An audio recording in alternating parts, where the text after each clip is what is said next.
no Colégio Estadual Alfredo Nasser, tá? Aqui na cidade de Iguaçu, e estou gravando esse vídeo, pessoal, para os alunos do Enem, né? Os alunos que vão fazer a prova do Enem. Bom, nós temos, pessoal, quais são as questões, quais são a disciplina, né, os conteúdos que caem, na realidade, os conteúdos que caem de Química no Enem. Bom, nós temos ali a Química Geral, a Química Geral é muito importante, tá? Porque vai dar base tanto para Físico-Química quanto para Orgânica.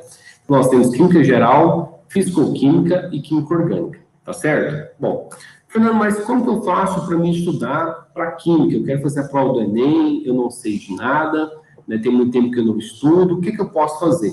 Bom, pessoal, primeiro passo, né, você resgatar alguns conteúdos básicos, né? Então, você vai lá na Química Geral.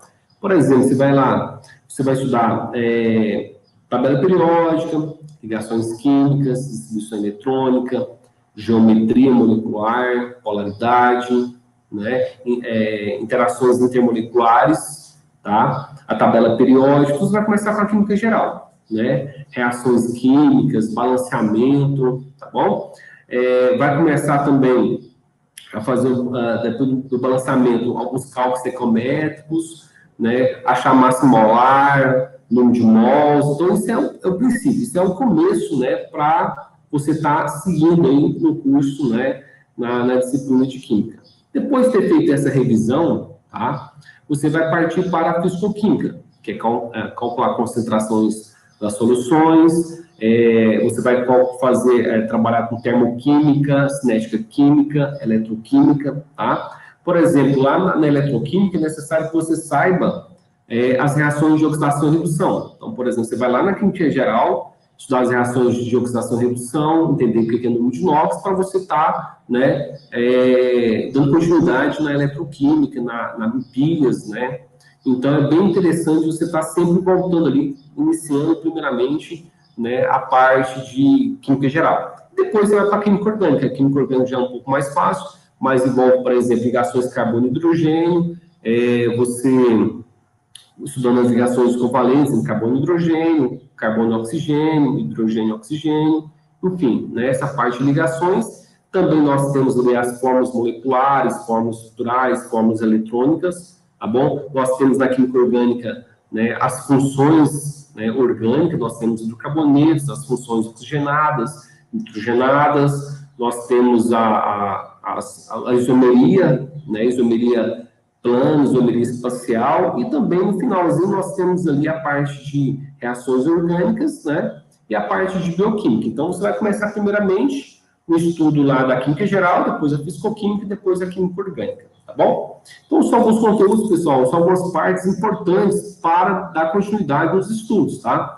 E sempre recordando, vai lá, se você está estudando na Físico-Química, volta lá na Química Geral, e assim por diante. Bom, mas quais são os tipos de questões que pode cair no Enem, pessoal? Pode cair todo tipo de questão. Pode cair questões, por exemplo, eu estou trabalhando com Química Orgânica, mas eu estou fazendo os cálculos estequiométricos, né? Estou trabalhando com equilíbrio químico lá da Físico-Química, né? Mas é necessário que eu saiba lá das concentrações, né? Lá das concentrações das soluções, por exemplo, faz essa relação, né? Então, tem muitos momentos, pessoal, que eu vou estar abordando os ramos da química, tá? Sempre as questões de química, ela é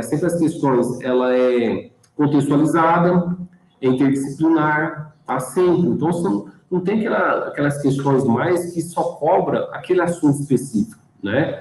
Então, normalmente, as questões são interdisciplinares. Então, isso exige muito do candidato, muito do estudante, né, para estar fazendo essas avaliações, tá?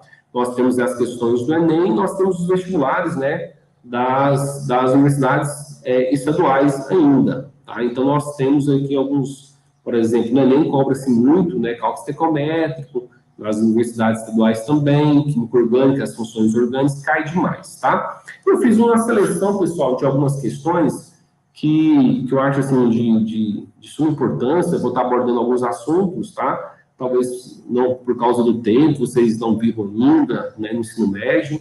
Eu vou estar abordando aqui, fazendo, né, um link aqui com outros conteúdos dentro da questão, tá bom? Então, vou dar sequência aqui na primeira questão. Aí, vou falar um pouquinho sobre atomística, né? Também, dentro da atomística, nós temos ali as forças intermoleculares. Na atomística, nós temos modelo atômico, distribuição eletrônica, né? Nós temos ali as ligações químicas, as forças intermoleculares, enfim, né? Dentro da atomística. E essa questão, pessoal, foi bem interessante, que ela caiu em 2019, né? Então, foi no ano passado. E ela fala um pouquinho de química orgânica e depois, né, ele faz a relação ali com as forças intermoleculares. Bem interessante mesmo. Vou estar lendo com vocês e vou estar explicando de todo o processo aqui, tá bom? Então, é Enem 2019. Então, os hidrocarbonetos são moléculas orgânicas com uma série de aplicações industriais. Por exemplo, eles estão presentes em grande quantidade nas diversas frações do petróleo e normalmente são separados por destilação fracionada com base em suas temperaturas de ebulição. O quadro apresenta principais frações obtidas na destilação do petróleo, em diferentes faixas e temperaturas. Então, vocês podem observar que nós temos aqui a fração 1, né, a faixa de temperatura até 20 graus Celsius. Nós temos aqui o produto, o gás natural, o gás de cozinha, que é o GLP, gás liquefeito de petróleo, e o número de átomos de carbono, no caso aqui nós temos aqui o hidrocarboneto, né? Nós temos aqui o carbono, um átomo de carbono e 4 átomos de carbono na sua cadeia. Então, nós temos aqui o metano, etano, propano e butano, tá bom? Então, essa aqui é a fórmula geral, pessoal, dos alcanos, tá bom? Vou pegar aqui minha água. Bom, então nós temos aqui, pessoal, numa segunda fração, nós temos aqui, por exemplo, a fração 2. Então, a temperatura de ebulição está de 30 a 180, né? Então, qual que é a substância, qual que é o produto que eu tenho aqui? Eu tenho a gasolina, né? Então, o número de carbonos na cadeia, então, está de 6 a 12 átomos de carbono, né? Então, de 6 a 12 átomos de carbono. Então, nós temos aqui a fração da gasolina. Na fração 3, nós temos aqui a temperatura, né? A faixa de temperatura de 170 a 290. O produto dessa fração é o querosene. Então, variando aí na cadeia carbônica de 11 átomos de carbono até 16 átomos de carbono. E na fração 4, nós temos aqui a faixa de temperatura de 260 a 350, né, graus Celsius, né? E o exemplo de produto, nós temos aqui o óleo diesel. Então, variando da cadeia carbônica de 14 a 18 átomos de carbono, tá? Então, ele deu essa informação para você. E você pode observar, né, nós temos aqui, você pode observar que na fração 4, a separação dos compostos ocorre em temperaturas mais elevadas. Por quê? Né? Bom, vou passar para o próximo slide, pessoal, que a gente vai dar para verificar, né, quais são essas interações, né? Então, que tipo de interação está ocorrendo aí, o que influencia na temperatura de ebulição, tá bom? Então, nós temos aqui, né, eu deixei aqui um pouco mais espaço. Bom, antes de falar, pessoal, sobre a parte de química orgânica, vocês podem observar que ele abordou um pouquinho de química orgânica, falando sobre hidrocarbonetos, colocou a fórmula geral dos alcanos, né? Ele abordou um pouquinho ali do assunto, né, da parte química orgânica, mas ele está perguntando algo lá da química geral, né, que é as forças intermoleculares, né, principalmente da atomística. Então, pessoal, antes de começar, eu vou falar um pouquinho sobre as ligações de hidrogênio, né? Por exemplo, as ligações de hidrogênio ocorrem entre quem? Por exemplo, a molécula da água ocorre uma ligação de hidrogênio. Então, se você tem aqui, por exemplo, o oxigênio está ligando com o hidrogênio, o oxigênio ligando com o hidrogênio, né? Aqui nós temos a ligação de hidrogênio. Então, se você observar aqui, deixa eu colocar aqui para vocês, né? Então, nós temos que a ligação de hidrogênio, tá bom? Então, nós temos aqui, como que ocorre a ligação de hidrogênio, pessoal? Ocorre o seguinte, existem algumas regrinhas. Por exemplo, FON. O que é o FON? Flúor, oxigênio e hidrogênio. São elementos pequenos e muito eletronegativos, não é isso? Então, quer dizer que a ligação de hidrogênio precisa de elementos pequenos e eletronegativos, tá? Vou fazer só um paralelo aqui para vocês estar recordando alguns assuntos importantes. Preciso de hidrogênio ligado a esses átomos pequenos eletronegativos. Eu tenho hidrogênio ligado a eles. E eu preciso do par de elétrons. Vocês podem observar aqui que eu tenho, né, par de elétrons nesse átomo pequeno eletronegativo. Então, essa interação entre essas duas moléculas, nós temos a ligação de hidrogênio, tá bom? Então, nós temos ali ligação de hidrogênio. Neste outro exemplo, pessoal, vou colocar aqui, pegar aqui meus modelinhos. Olha aqui, ó. Então, nós temos a interação, a relação oxigênio e hidrogênio. Então, nós temos aqui a interação, a ligação de hidrogênio, tá? Então, nós temos aqui a molécula da água, então nós temos essa interação, tá certo? Bom, a outra molécula, nós temos o ácido clorídrico, melhor, o HCl, né?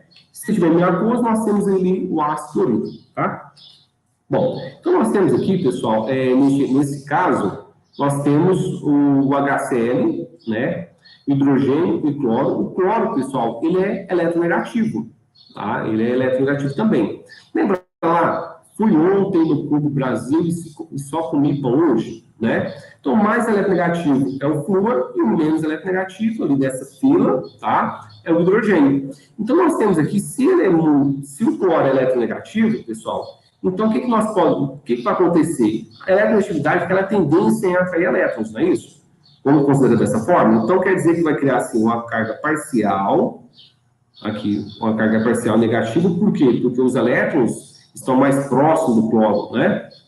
E aqui vai se tornar uma carga parcial do tipo o quê? Do tipo positivo, né? Então, vou colocar aqui, pessoal, porque, né, dá para você perceber bem, positivo e negativo. Aqui também do mesmo jeito, uma carga parcial positiva, certo? E aqui a carga parcial negativa. Tá? Então, nós temos ali, ó, nós temos um dipolo. Então, nós temos dois polos aqui, tá? Então, essa interação que pode ocorrer entre hidrogênio e cloro e hidrogênio e cloro, é um dipolo. Então, nós temos dois polos, um polo negativo e um polo positivo, né? Então, se dá pela a presença de um elemento muito eletronegativo. Então, vai ocorrer, né, nós chamamos de forças de polo permanente, né, ou apenas dipolo, né? Então, dipolo, força de polo permanente, ou apenas o quê? Apenas dipolo, tá? Apenas dipolo, a interação entre essas duas moléculas, tá? Deixa eu pegar aqui novamente, aqui, ok. Consegui, estou com duas telas, então facilita agora a visualização, tá bom? Bom, então o que nós temos aqui? Então nós temos aqui o cloro, que é o HCl, né? Esse aqui é o cloro e esse aqui é o hidrogênio. E nós temos o que? Essa força entre essas duas moléculas. Então nós temos a força de polo permanente, apagou aqui, então é força de polo permanente, né? Ou, né, nós temos ali dipolo, tá? Então nós temos a interação entre as duas moléculas, beleza, pessoal? Então cloro e hidrogênio. Então nós temos ali essa força entre essas duas moléculas, força de polo permanente. Isso são moléculas que eu falei até agora, pessoal, são moléculas polares, né? No caso da água, a molécula polar, né? Então, nós temos aqui, o dipolo total é diferente de zero, então nós temos moléculas polares. No caso do HCl também, pessoal, são moléculas polares, tá? Isso ocorre, então a ligação de hidrogênio ocorre com moléculas polares, também a força de polo permanente ocorre em moléculas polares. E quando tem, por exemplo, pessoal, uma cadeia carbônica. No caso aqui, por exemplo, metano. Aqui é a fórmula aqui do metano, né? O metano é uma molécula apolar, tá certo? Então, a molécula apolar, o momento polar total dela é igual a zero, tá? Então, qual que é a interação que pode ocorrer? A interação, pessoal, tanto na cadeia menor quanto na cadeia maior, pessoal, será a mesma, o chamado de dispersão de London ou força de London, né? Ou de polo induzido, que às vezes pode aparecer também, né? Então, nós temos aqui, então, a interação entre essas duas moléculas, então, nós temos de polo induzido ou dispersão de London, tá? Então, você tem, se você comparar a fração com a fração 4, pessoal, tá? Na fração 4, nós temos 14 átomos de carbono, né? Se você começar a contar aqui, você vai verificar que nós temos 14 átomos de carbono. Isso, se à medida que eu aumento a minha cadeia, a força entre elas, pessoal, também vai aumentar. Consequentemente, tá? A minha temperatura, né, de ebulição, no caso, vai ser alterada também, tá bom? Então, a minha temperatura de ebulição é alterada pelas interações intermoleculares, tá? Então, então vou colocar aqui as forças intermoleculares dessas duas moléculas, né? Então, nós temos aqui, no caso aqui, nós temos o metano, nós temos a força, nós temos a dispersão de London, e aqui também nós temos a dispersão de London, o dipolo induzido, tá? Então, ele perguntou assim, ó, a fração 4, a separação dos compostos ocorre em temperatura mais elevada, por quê? Nós já sabemos, né? As forças intermoleculares são mais intensas. Então, se a gente observar ali, né, as forças moleculares são mais o quê? São mais intensas, tá? Ou seja, à medida que eu aumento a minha cadeia carbônica, você pode observar, lá do metano para uma fração do óleo diz que à medida que eu aumento a minha cadeia carbônica, eu aumento nas interações. Consequentemente, né, nós temos se a força aumenta, então a energia para retirar, para romper as interações é muito mais alta. Então, consequentemente, a minha temperatura de ebulição é maior. Tá? Então, a letra D é a alternativa correta. Tá certo, pessoal? Bom, vamos para outro exemplo, outro exercício. Né? Então, nós temos aqui a química geral, pessoal. Quando cai a parte da química geral, cálculo estequiométrico, né, é muito bom. Por quê? Se você souber esse cálculo estequiométrico, pessoal, você já sai na frente de muitos alunos, tá? Porque lá no Enem nós temos as questões fáceis, as questões médias e as questões difíceis, tá? O cálculo estequiométrico eu considero uma questão difícil para o estudante, né? Que exige muito raciocínio lógico dele, exige que ele saiba de alguns conteúdos, né? Mais aprofundado. Então, se você souber resolver uma questão de cálculo estequiométrico, você está muito bem, já vai sair na frente de muitos alunos, de muitos estudantes, tá? Essa questão, pessoal, ela caiu em 2017, tá? Vou ler ela para vocês, depois nós vamos bater um papo em cima dela, achei ela bem interessante, tá? Então, nós temos aqui, pessoal, o ácido acetil salicílico, AAS, massa molar igual a 180 gramas por mol, é sintetizado a partir da reação do ácido salicílico. Massa molar igual a 138 gramas por mol, com anidrido acético, usando-se o ácido sulfúrico como catalisador, conforme a equação química. Então, ele deu para você a sua equação química, daqui a pouquinho eu vou comentar com vocês sobre ela. E ele falou o seguinte, após a síntese do ácido acetil salicílico, AAS, é purificado e o rendimento final é de aproximadamente 50%. Olha a informação que ele deu. Devido às suas propriedades farmacológicas, antitérmico, analgésico, anti-inflamatório e antitrombótico, o AAS é utilizado como medicamento na forma de comprimidos, nos quais se emprega tipicamente uma massa de 500 miligramas dessa substância. Uma indústria farmacêutica pretende fabricar um lote de 900 mil comprimidos, de acordo com as especificações do texto. Qual é a massa do ácido salicílico em quilogramas que deve ser empregada para este fim? Pessoal, perceberam que nessa equação ele te deu um monte de informações? Né? Então, primeiramente vamos falar um pouquinho sobre as suas massas molares. Né? Suas massas molares, pessoal, ele deu para você, aqui, ele já deu para você, então você não precisa, né, calcular a massa molar dessa substância. Ele foi bem específico, ele falou especificamente do ácido acetil salicílico, tá? E do ácido salicílico, que é a base, que é o reagente, né, que vai estar produzindo o ácido acetil salicílico. E ele deu a sua fórmula, olha que interessante que ele deu a sua fórmula. E a gente pode perceber na química orgânica, lá na química orgânica, né, que nós temos o ácido salicílico, nós temos o grupo funcional, que é o ácido carboxílico. Olha aqui o grupo funcional, né? Aqui nós temos um fenol, olha aqui, um fenol aqui, ó. Né? Então, hidroxiligado ao núcleo benzênico. Aqui nós temos, olha, um anidrido, então, ou seja, nós temos a junção de duas moléculas de ácido carboxílico.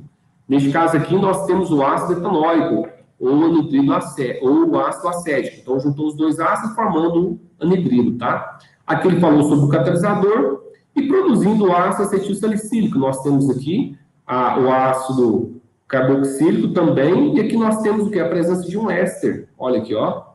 C-O-O, né? Ligado ao carbono nas duas extremidades. Então, nós temos aqui a presença de um éster. E aqui no final nós temos o ácido, o quê? Acético, pessoal. Tá? Então, é bem interessante que, se ele quisesse, por exemplo, dessa pergunta, falasse, olha, quais são os grupos funcionais presentes nessa reação química?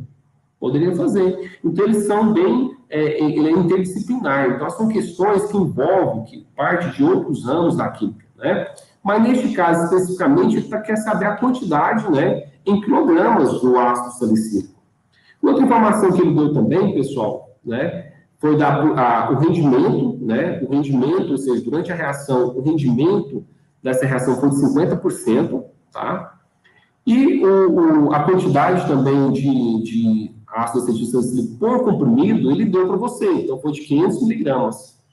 E a quantidade de comprimidos que é produzida pela indústria farmacêutica de 900 mil comprimidos.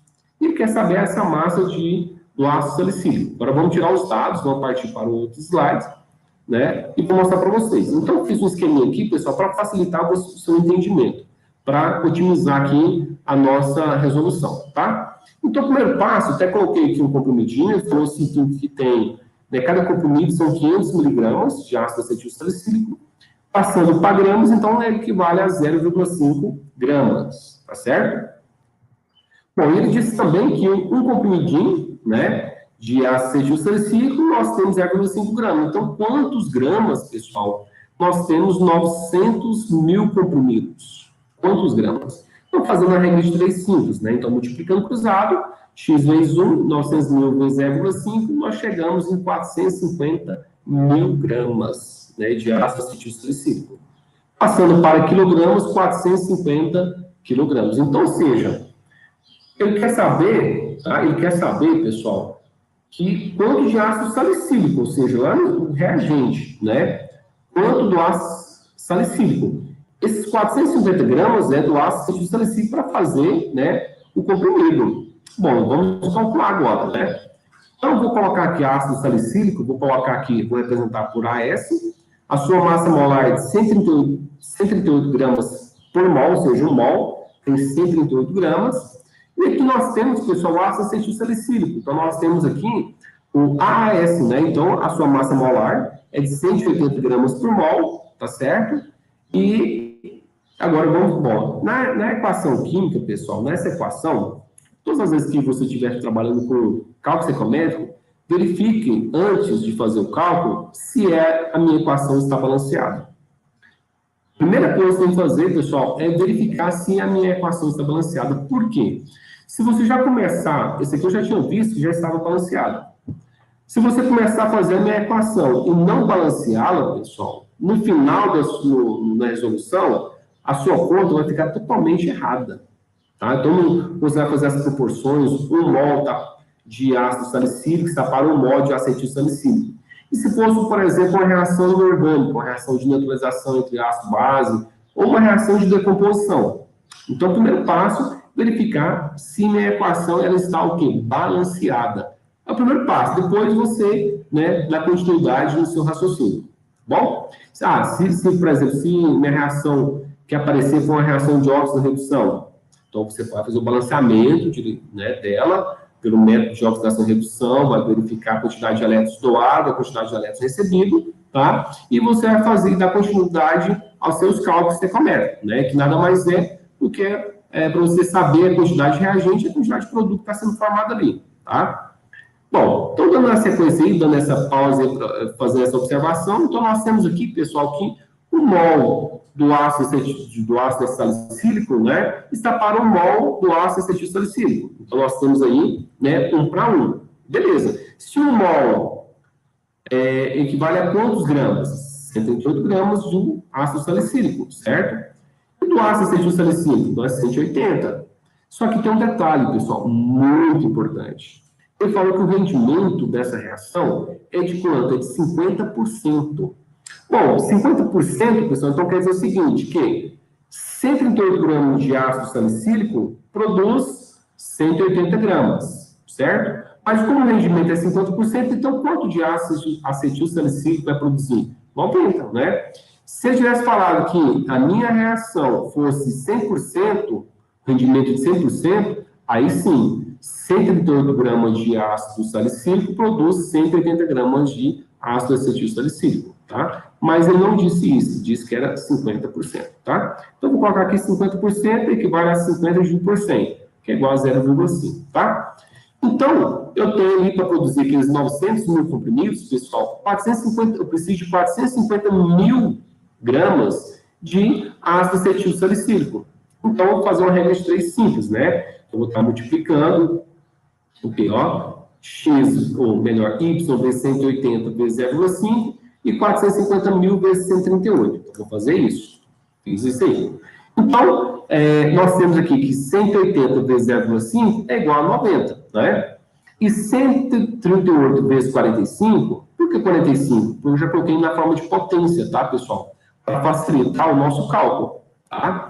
Então, se eu não quero colocar, eu prefiro colocar direto os 4 zeros aí, 450 mil, né?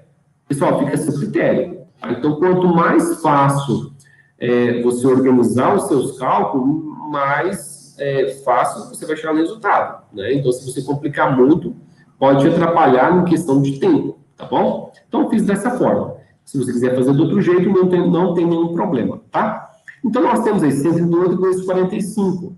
Então, nós temos que multipliquei, então, 180 vezes 0,5 deu 90y, né? 45 vezes 138 deu 6.210 vezes 10 a quarta, né? Então, se o 90 está multiplicando o y, eu vou passar dividindo. Então, 6.210 vezes 10 a quarta, dividido por 90. Então, simplifiquei, né? Achei que 69 vezes 10 a quarta gramas. Que nada mais é do que 690 mil gramas. Então, passando para quilograma, é só dividir por mil, né? De gramas para quilogramas, né? Divide por mil, que vai dar 690 quilogramas, né? Ou seja, pessoal, para produzir 450 quilogramas de ácido acetilsalicílico, são necessários 690 quilogramas de ácido salicílico. Tá? É muita coisa, né? É muito produto, né? Para produzir esses 90 mil comprimidos, certo? Então, qual letra que é? Como ele quer em quilogramas, eu já fiz a minha conversão, né? Então, qual letra? É a letra D, tá? 690 quilogramas, certo, pessoal? Beleza? Tranquilo? Então, pessoal, o cálculo estequiométrico é uma questão assim que pode cair reações orgânicas, pode cair reações inorgânicas. Lembrando, tem que fazer o balanceamento antes de tudo, tá certo? Para deixar os cálculos todos certinhos, não tem problema, porque a questão é grande, a questão é trabalhosa, mas não é difícil, tá? É necessário que você, né, tenha um raciocínio mais apurado, tá bom? Mas é uma questão que tenho certeza que vocês irão responder e irão acertar, tá bom? Então, vamos lá. A outra parte, pessoal, da química é a parte de físico-química, tá? O pessoal, né, tem muito medo da parte de físico-química. Por quê? A parte de termoquímica, pessoal, envolve reações, né, que envolvem calor, reações químicas que envolvem calor, né?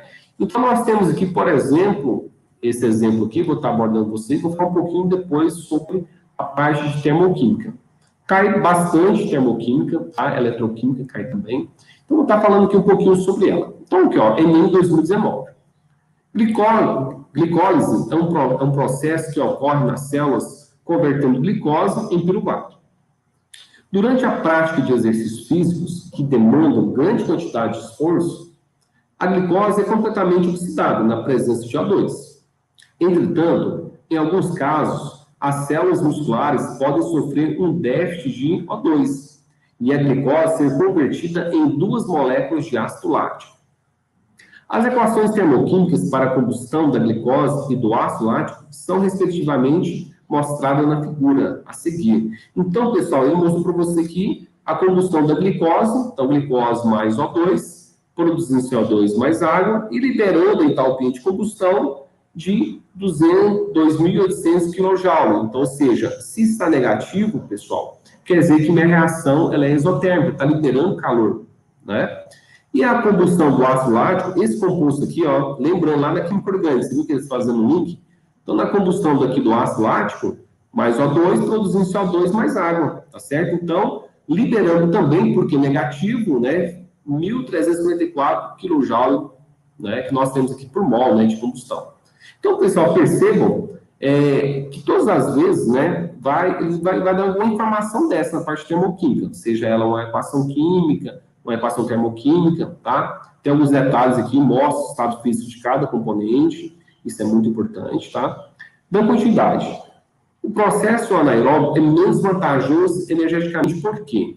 Libera 102 kJ por mol de glicose, libera 467 kJ por mol de glicose, libera 2.688 kJ por mol de glicose, D, absorve 1.344 kJ por mol de glicose, absorve 2.800 kJ por mol de glicose. E aí, pessoal, qual dessas alternativas é a correta? Né? Então, vocês podem perceber, pessoal, que ele abordou a química orgânica, né? Eu falei para vocês, nós temos a combustão da glicose, nós temos do ácido lático, né? Ele deu isso para você. Abordou também, pessoal, lá da parte da fisicoquímica, né? A entalpia, né? Então, nós temos aqui a energia liberada durante a combustão. Então, nós temos aqui o ΔH, né? O ΔH de combustão. Se for negativo, quer dizer que está liberando calor. Se for positivo, está absorvendo calor. No caso aqui, todas as duas reações estão liberando o quê? Calor para o meio. Então, nós temos aí umas reações do tipo exotérmicas, tá? Se for positivo, eu tenho uma reação do tipo endotérmica, tá? Então, bom, vamos lá então. Então, nós podemos perceber, pessoal, vou passar para o próximo slide para a gente bater um papo sobre ela. Bom, primeiro passo, o que ele quer saber? Ele falou o seguinte, ó. Entretanto, em alguns casos, as células musculares podem sofrer um déficit de O2 e a glicose ser convertida em duas moléculas de ácido lático. Então, pessoal, vejam bem o que vai acontecer. Eu vou sublinhar aqui, ó, glicose e duas moléculas de ácido lático, certo? Então, olha aqui, ó. Então, nós temos esses dois casos. E aí? Bom, ele quer saber de glicose e produzindo duas moléculas de ácido lático, não é isso? Então, observei isso, né? Então, você percebe que ele deu para você algumas equações, certo? Algumas equações químicas, nós já citamos elas aqui. E o que eu vou fazer? Né? Eu vou reescrever essas equações, né? Então, mesmo do jeito que está em cima aqui, eu vou colocar aqui embaixo, só para vocês visualizarem, tá? As duas equações estão aqui. Bom, vocês podem perceber, pessoal, que eu estou aqui, ó. Aqui eu tenho a molécula da glicose e a minha glicose está aqui, não está? Mas esse aqui é que eu quero chegar. Eu quero glicose convertida em ácido lático, certo? Percebe que essa equação, pessoal, aqui o ácido lático, ela está do lado dos reagentes. E aqui na minha equação, ele está do lado dos produtos. O que eu vou fazer? Bom, pessoal, eu vou estar aplicando uma lei chamada lei de Hess, tá? O que é a lei de Hess? Bom, nas reações químicas, pessoal, vou tentar colocar aqui. Então, por exemplo, eu tenho uma substância A indo para C. Então, eu tenho uma energia envolvida aqui, né? De A para C. Mas essa reação pode ter outros caminhos? Posso ter outros caminhos. Por exemplo, A pode produzir B e B produzir o quê? C. Certo? Então, pode acontecer isso. A energia envolvida nessa reação, vou chamar aqui, ó, ΔH1 e aqui ΔH2.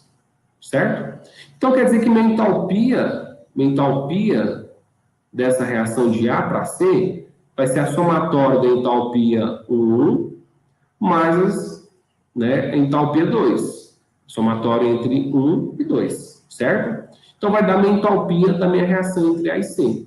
Então, pessoal, a lei de Hess fala sobre isso, né? Fala que nas reações químicas podem ter outros caminhos para chegar no mesmo produto, tá? Então, eu posso utilizar a lei de Hess, sim. Então, eu vou reescrever a primeira equação. Por que eu vou reescrever ela? Porque eu percebo que a minha glicose, ela está do lado de quem? Dos reagentes, certo? Se ela está do lado dos reagentes, então eu posso deixar ela do jeito que está aqui. A minha segunda equação do ácido lático, vocês podem perceber que ele está do lado dos reagentes. Só que minha equação em geral está do lado dos produtos. Eu posso inverter ela? Posso. Se eu inverter ela, ou seja, o que é inverter? O que são reagentes serão os produtos serão os reagentes, beleza? E o meu ΔH também inverte. Se estava negativo, passa o quê? Positivo. Por quê, pessoal? Se minha reação direta é exotérmica, a minha reação inversa, ela é endotérmica, tá bom? Então, veja bem, se eu observo nesse sentido, é exotérmica. Se eu observo o sentido da direita para a esquerda, então ela é endotérmica. Então, exotérmica, endotérmica, tá bom? Então, vai ficar dessa forma. Então, eu investi minha segunda equação. Tá? Se eu investir minha segunda equação, então eu sei que a quantidade aqui nós temos que esse aqui antes eram os produtos, agora são reagentes, e esse aqui antes eram os reagentes, agora são os produtos, tá? E meu ΔH também mudou. Antes era negativo, agora é positivo, tá certo, pessoal? Bom, outro detalhe interessante, tá, que nós podemos observar aqui, ele falou que eram 2 moléculas de glicose, ou seja, 2 mols de glicose. E aqui na minha segunda equação, eu só tenho 1 mol, só tem 1 mol de ácido lático. O que eu devo fazer? Ah, professor, posso organizar essa equação multiplicando por 2? Pode fazer isso. Então, nós podemos fazer o seguinte, olha, eu vou conservar a primeira equação e a segunda equação eu vou multiplicar por 2. Vamos lá? Então, 2 vezes 3, 6 CO2. Beleza. 3 vezes 2, 6 água. Então, estou multiplicando tudo por 2. 2 vezes 1, 2. Né? Então, também o ácido lático são 2 mol de ácido lático. 3 vezes 2, 6 mol de oxigênio. E também a energia altera? Sim. Por quê? O número de mols está aumentando, né? Então, se eu tenho 2 mols, então antes era 1.344, agora eu tenho 2.688 kJ, tá certo? Agora eu vou somar minhas equações, né? Então, para me somar, pessoal, o que eu vou fazer? Eu posso simplificar? Posso. Olha aqui, pessoal, que bacana. Olha, que bacana que eu posso fazer. Então, vou pegar aqui, deixa eu pegar aqui minha caneta. Bom, então eu posso fazer o seguinte, deixa eu pegar aqui, achei.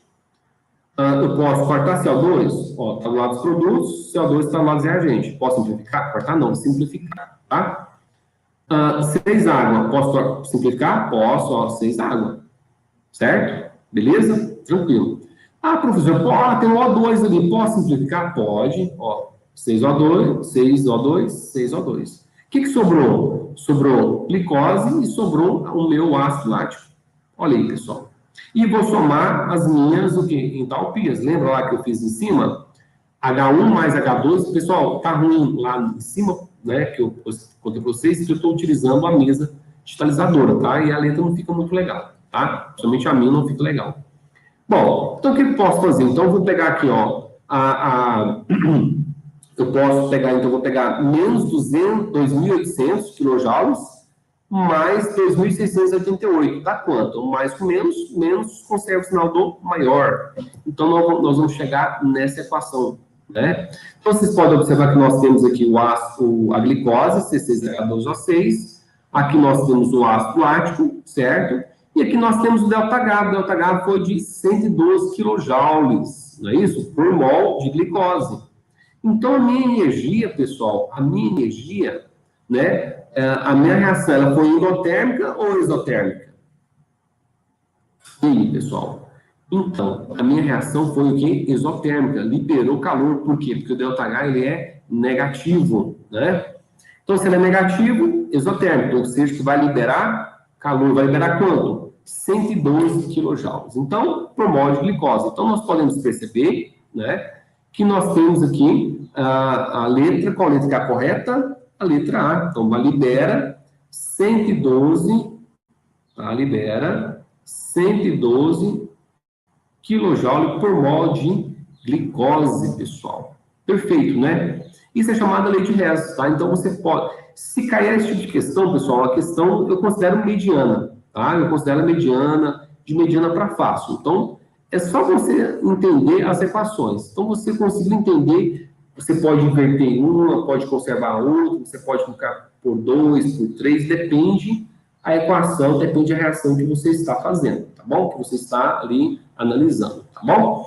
Então, pessoal, vamos para a próxima questão também de físico-química, tá? A questão de orgânica, eu vou deixar o professor Alessandro, né, que vai estar abordando essa parte de funções, a parte de cadeias, nomenclaturas. Eu vou estar mais abordando ali realmente a química geral e a físico-química, tá bom? Então, vamos lá, a outra parte da fisicoquímica, eletroquímica, tá? Então, nós temos aqui, pessoal, o Enem 2019, tá?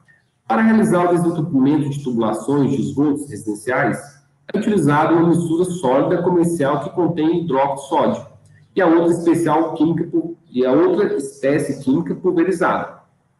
Quando adicionada água a essa mistura, ocorre uma reação que libera gás de hidrogênio. Olha a informação que ele deu. E energia na forma de calor, aumentando a eficiência do processo de desentupimento.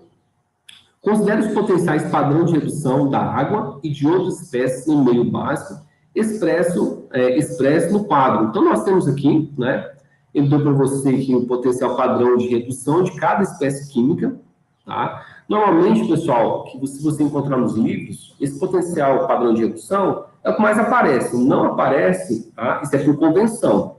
Não aparece potenciais padrão de oxidação, tá? Normalmente, essa tabelinha, ela vem de redução. Isso é a convenção da química, tá bom?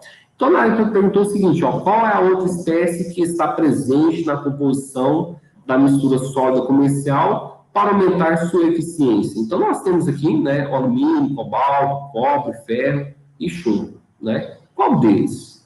Né? Bom, então vamos lá, vamos resolver, né, o que é essa questão de parte de eletroquímica. Então, dentro da eletroquímica, pessoal, nós temos ali a parte de óxido-redução, né? Então, nós temos ali a parte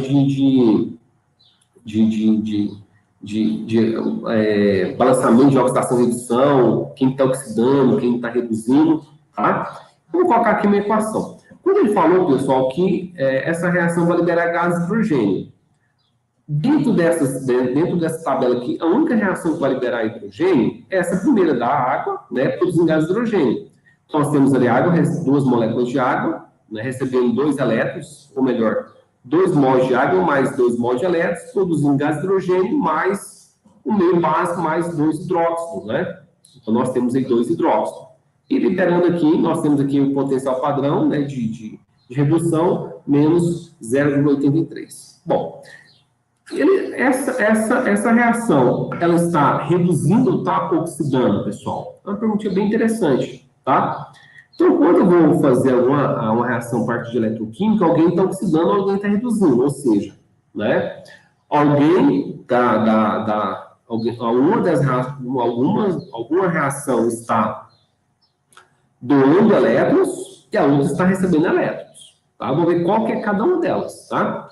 Então, para isso, eu preciso saber que é o número de oxidação, tá? Eu preparei essa tabelinha para vocês, está aqui do lado, né? Aqui do lado. E ela simplifica o número de oxidação. Então, por exemplo, quando eu estiver trabalhando com número de oxidação igual a 0, eu vou falar com substâncias simples, né? Por exemplo, hidrogênio, oxigênio, né? São substâncias simples. Número de oxidação mais 1, tem aqui os hidrogênios, alcalinos, lítio, sódio, potássio, vídeo, césio, frança, é prata. Então, número de oxidação mais 1. Número de oxidação mais 2, pessoal. Então, nós temos aqui os alcalinos terrosos, berílio, magnésio, cálcio, estrôncio, bário e rádio e zinco, tá? Número de oxidação mais 3, nós temos aqui o alumínio e bismuto. Número de oxidação menos 1, nós temos aqui os halogênios, flúor, cloro, bromo e iodo, tá? Número de oxidação menos 2, oxigênio. E a somatória dos NOx igual a 0, né? Isso acontece nos compostos. E aqui coloquei aqui algumas exceções, tá? Então, vamos observar aqui, pessoal, aqui, ó, as exceções e aqui nossa tabelinha, tá bom?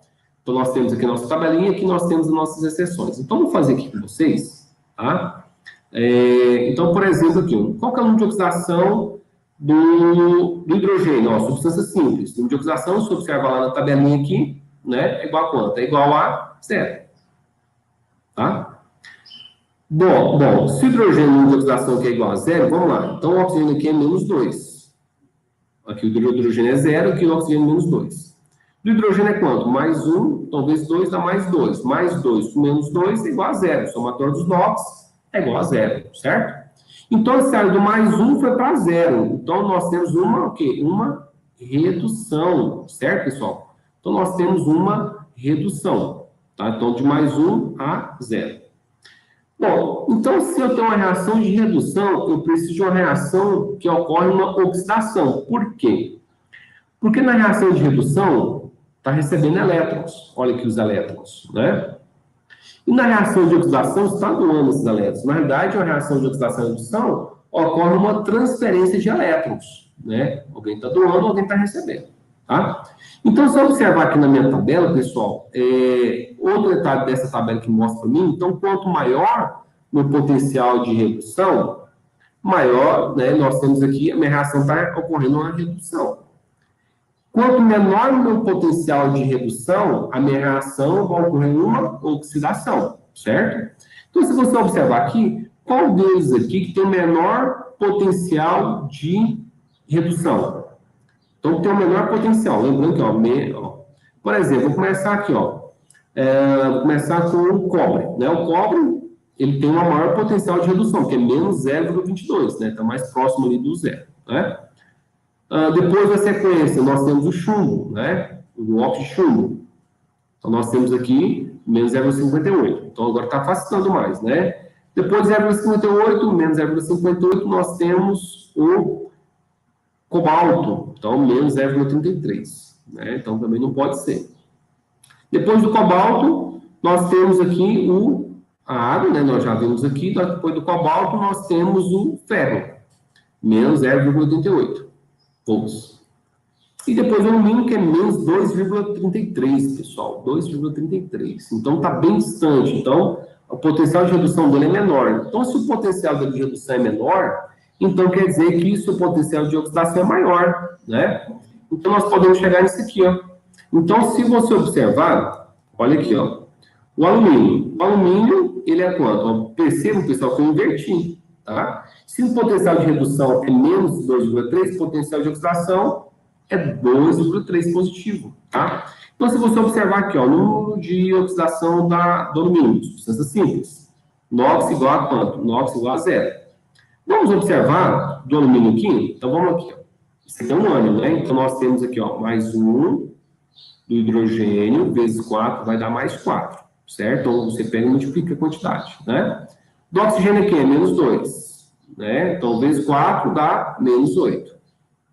E nós temos aqui do alumínio que é mais 3, tá? Então, mais 3 com mais 4, mais 7. Mais 7 com menos 8, menos 1. Percebe que ele é um ânion, né? Então, quer dizer que o número de oxidação do alumínio aqui é mais 3, tá? Então, ele saiu do 0 e foi para mais 3. Quer dizer que ele está, o quê? Perdendo esses 3 elétrons. Ou seja, está doando esses 3 elétrons. Então, está sofrendo uma oxidação. Uma frase bem interessante, pessoal, faz o seguinte, ó. Se o NOx aumentou, o elemento oxidou. Se o NOx diminuiu, o elemento reduziu. Pronto. Então, se o NOx diminuiu, o elemento reduziu. Ocorreu uma redução. Se o NOx aumentou, ocorreu uma oxidação. Então, se o NOx aumentou, o elemento oxidou. Então, qual que é a substância que está presente, pessoal, na composição? É a letra A, quer dizer que é o alumínio, tá bom? Então, pessoal, bem tranquilo, né? Vocês perceberam que é bem tranquilo mesmo, não tem dificuldade, só precisa um pouquinho de atenção e de um bom estudo. Bom, vou finalizar aqui com vocês, tá? Com esse pensamento, tá? De José de Alencar. O sucesso nasce do querer, da determinação e persistência em se chegar a um objetivo. Mesmo não atingindo o alvo, quem busca e vence obstáculos, no mínimo fará coisas admiráveis. Pessoal, tudo que você for fazer hoje, tem que querer.